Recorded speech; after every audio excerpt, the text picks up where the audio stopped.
In our last lecture, we talked about transference and transference management towards the leader. Let's talk about transferences between group members and towards other group members. So as leaders, we're trained to accept and manage transference reactions. Our members, however, are often less comfortable with being projected upon inaccurately. However, learning how others view us, becoming curious and not reactive, being willing to see other points of views, and considering changing aspects of our relational style while retaining our own integrity are kind of powerful learning opportunities for our members. In working with transference reaction between members, the leader at times may need to step in to maintain a sense of safety and to facilitate an emotional regulation within the group.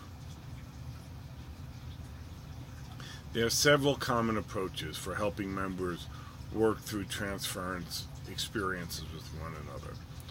For example, a leader could ask a member who is projecting if this person has felt similarly towards a historical person from their past. You could even kind of suggest this kind of connection or awareness by saying something. Now, didn't you tell us your brother was always putting you down? So this is very painful when you hear Tony putting you down now. When you could even ask the group, now, is Tony putting John down at this moment or not?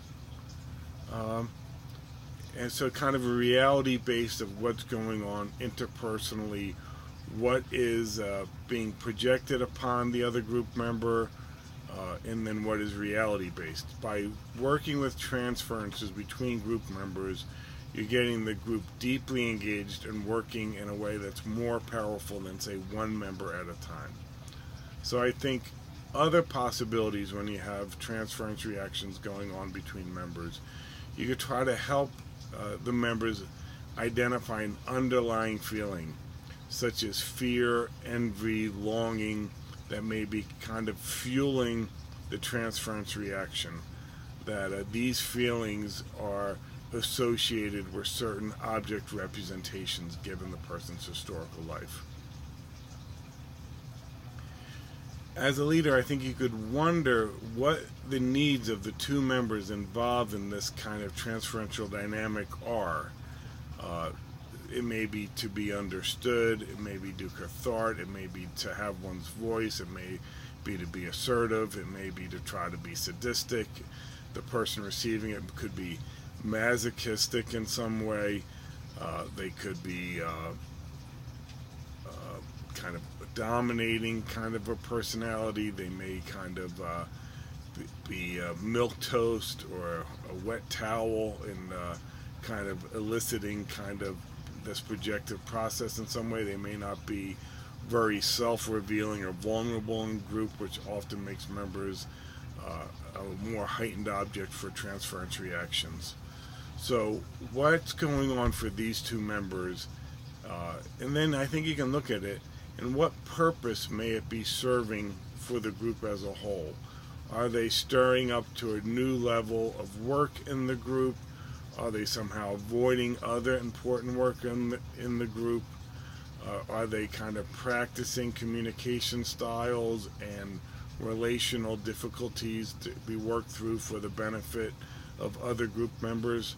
So I think although two people are involved in it, in reality the whole group is involved in it. And do other group members join one side or the other? Why do they join the various sides? What kind of perceptions do they agree with, don't agree with? Do they quickly come and kind of break up and interfere with this kind of exploration between two members? So I think beyond looking at the members, you're trying to look at all the members of the group, and then is there a function for the group as a whole? Now I think it's important as a leader to kind of provide some level of psychoeducation about this ubiquitous, always occurring social cognitive process that is transference. and to provide some rationale why this is important to study in psychotherapeutic work. Now, I wouldn't use this psychobabble language. I might ask a question of, oh, do people ever think anyone reminds them of their parent or their partner? Or do you guys believe in the idea that the past influences are present? And some kind of information around this, I think, and the benefit that when you see others inaccurately, you treat them different, it limits your relationship, and in some ways it limits your choices. You're trying to kind of promote curiosity and perhaps humility in your members that this is potentially happening and potentially helpful to explore. Now, often the member who's the target of transference reactions may need some emotional support, and a leader can encourage the member to express how being seen this way feels to them if they've had this experience in the past. The leader may want to emphasize just because someone experiences a member in this particular way doesn't mean that it's a necessarily accurate perception. You could ask the person to check in to see in which ways, if any, does this kind of perception fit you or not fit you.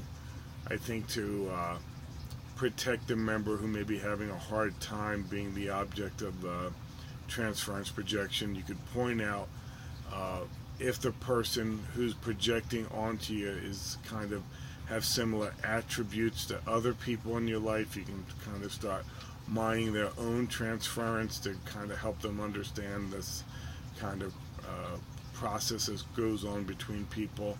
And I think you can just encourage people not to take it personally, but to be curious. I think when need be, you can join with the member by pointing out that you too have not perceived them in this way, or you're not sure how to perceive them. In some way, you can try to turn if need be, the transference work back to yourself as a leader and say, oh, people have said that about me. Do you see this in me? In some way, giving that person, if they're feeling overwhelmed or defensive, kind of a break from this type of work. I think if another strategy might be to shift away from the content to the process by focusing on maybe the need for emotional regulation and maybe give some psychoeducation about effective interpersonal relationships, the benefit of transferential working group. Sometimes I might tell a story of being an object of transference, or even better, a story when I projected on someone inaccurately. I think as the group engages in this type of work, members develop improved skills in presenting, hearing, and exploring their potential transferences. Of course, the leader must be aware of the potential for scapegoating and blaming dynamics. It's important to remember that being the object of effectively charged negative transferences, particularly when presented without empathy or much reality, can be one of the most painful experiences for group members. At times, the leaders will need to step in strongly, protect the group as a place to work and explore the lives of our members, the interpersonal relationships of members, and not to discharge destructively towards one another, but to reflect on what we want to say, how this may make other members feel, and then figure out what might be the best language to say this. Is there a way that the member can take ownership for what they're saying, as opposed to solely blaming the other person? I think it may be best to double check in with the people who've been the targets of transference, because at first they may say they feel fine, but they may have kind of deeper feelings of hurt or shame or confusion that they're either hesitant to share at the moment, or that may bubble up as group goes along. While not all forms of group therapy kind of focus on these transferential explorations and analysis, in those groups where it's part of the therapeutic work, I think this process is usually experienced as very powerful, moving, deeply authentic, and very transformative to people's lives. Uh, this is a very bad joke, but it's a joke that my step-grandfather used to like to tell me, like to tell quite a bit, is that someone walks into a bar, asks the bartender, "Hey, I'm new to this town, what kind of people are here?" And the bartender says, "Oh, tell me about what people were like where you came from." And the person says, "Oh, they were mean, they were self-centered, they were always out to serve for themselves. That's why I moved out of that town." And they said, "Oh yeah, that's people in this town are very similarly." And then 3 minutes later, another person walks in the bar and says, "Hey bartender, I'm new to this town. Tell me what kind of people live in this town." And the bartender says, "Hey, tell me what kind of people were in the town you moved from." "Oh, they were lovely people. They were open. They were caring. They would extend to help out a neighbor. It's a wonderful town, and I had to move here due to work." And the bartender said, "Oh, rest assured, I'm sure you'll find those people in this town also." So I don't think my step-grandfather was necessarily thinking about transference in that language, but without a doubt, telling this joke that wherever you are, you bring yourself with you, and that your perceptions, what you will see, what you will attract, you carry those things with you, and that to some degree, the moving solution or the geographical solution very rarely works for people. So let's talk about subgroup or group as a whole transferences. So all of us had many meaningful and positive moments with connections with groups of all kinds. Families, friends, clubs, teams, committees. However, likely most of us have also had some painful and hurtful experiences in similar groups. Many of our group members have experienced being scapegoated, ostracized, ridiculed, potentially abused by groups in their lives. For many members, the courage to join a group is a leap of faith filled with desire for something new, but often with some suspiciousness and fear. It's not unusual to hear members say things during a group like they feel like they're back in their family of origin, and they're again playing the role of the black sheep, the scapegoat, the peacemaker, the rescuer, the truth teller, the outcast, the forgotten child. I think this is very fertile that happens in groups, and I think no matter what group you're in, if you take a second to reflect on your family, you can kind of see almost every group as a recreation of a childhood group or your family of origin in some way. Now, members will not only project onto the leader and onto other individual members in the group, but also onto subgroups and the group as a whole. They'll kind of perceive motives and attributes towards subgroups and the group as a whole that come from their early lives. When members experience that the group as a whole is against them or some other very destructive perception, they are really at risk of dropping out, withdrawing, withholding commitment to the work of the group. In such situations, the leader may ask if there's an unspoken desire or need that is trying to be met. If others are having similar experiences of the group, I would focus on ways that this member may be not pathologized for seeing things completely inaccurately. Often in transference there is also some truth, and then how they may be joined in subgroups first initially before maybe being challenged that they're bringing pieces of their past into the present. I think you can kind of momentarily focus on the group transference by helping members engage maybe with their view of the leader, how the leader is creating this kind of group view, and kind of work dyadically with the group or subgroup transference through the leader. If there's another strong member in the group, you can kind of say, well, what about Pat? Is Pat part of this? Because it seems like you've had a good relationship with Pat. So when members are feeling traumatized, withdrawn, dismissed by the entire group, they'll often attack the entire group. So this is a very dangerous behavior to do, and regardless of setting. If you do this at work, generally you're setting yourself up to be scapegoated in some way. So I think in some ways you're trying to have people talk more about their experience of being missed in some way than letting them attack and put down the entire group. I think trying to get the member and the entire group to be curious about what is occurring is vital here. Why might Pat feel this way? Can anybody else ever feel this way in the group?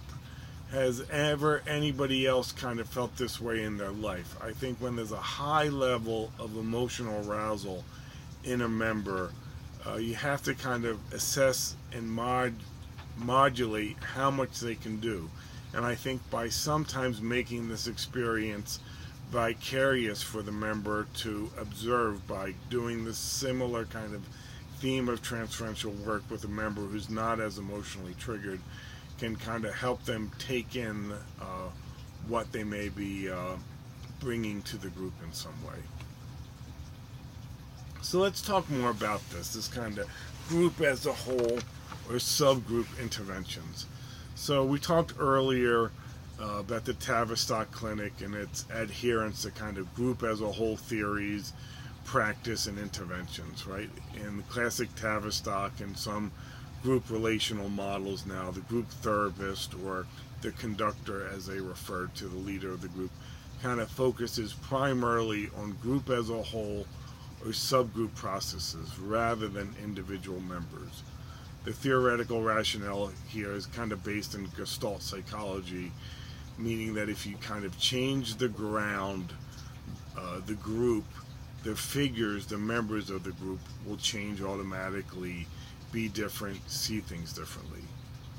While there are a few people currently who I think practice pure kind of group as a whole therapy in small groups nowadays, I think you'll still see this in large groups. When I lead large groups, I'll very, very rarely talk to an individual member, but make more kind of group as a whole interventions, sometimes group subgroup interventions.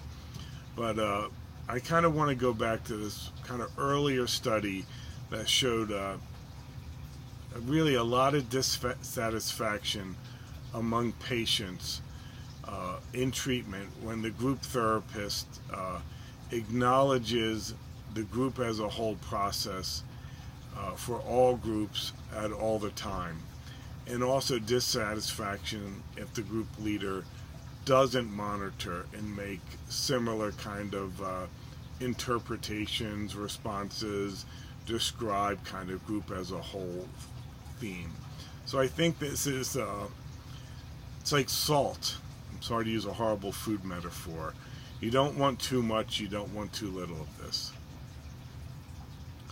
But I think that if we're talking about boundary violations or boundary breaches in group, say something changes in the group, one needs to be attentive to these kind of group as a whole reactions.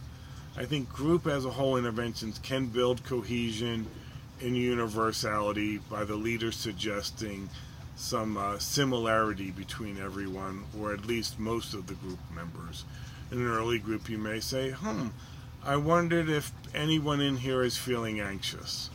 Or you, when there's a lot of talk about, recently it's the holidays as I'm making this talk, about family or money, a leader may say, I wonder if this group is feeling stressed about the holidays in some ways. So Yalom would suggest kind of group as a whole interpretations are particularly useful when group-wide forces are impeding the group work. I think examples of this might be when the group or most of its members are using kind of rigid defenses, such as avoidance to cope, or maybe there's some overwhelming underlying shared anxiety about political events, historical events, cultural events, maybe something that has happened in the group. I think in some way unifying the group, normalizing a reaction through a group as a whole statement or question can be really helpful. I think other times you use group as a whole intervention is kind of when the group has adopted some kind of rigid, potentially limited therapeutic norms, such as taking turns in talking. So in some way it's kind of minimizing the risks of spontaneity and free interchange at the risk of safety. I think you could interpret this. It seems like the group has been very stimulated, potentially hurt, as members were talking simultaneously, and they're trying to find a way to minimize the hurt. Has anybody felt hurt in here by what has happened? Is anyone feeling unsafe in here? And then kind of maybe taking it from one member to the larger group, analyzing the process that's going, that made the group stuck before it can kind of return to kind of the work or the therapeutic work of the group. In such times, there may be a time to reconsider your group agreements and see what agreements are needed or may need to be modified to help that group do the work at the level they are able to and the work that they want to do in some way. I think sometimes groups struggle with a level of confusion. There's some kind of unidentified emotional issue that's on the table, and that groups are kind of struggling with kind of connecting. So I think you could make some kind of group as a whole intervention. I think this group is confused about what's going on. You may even ask some kind of question about that, or even give some interpretation. Right before the holidays, I have a group who the members had very tenuous bonds with figures in their lives. Many of them are visiting family and they're feeling very tenuous about this. And the group is being kind of endlessly supportive, providing kind of no reflective growth comments or questioning or curiosity towards one another. And I think I made some interpretation such as, from what I'm hearing, it sounds like it's going to be very unsafe over the holidays for many of you. Are we trying to combat that by making this group safe now?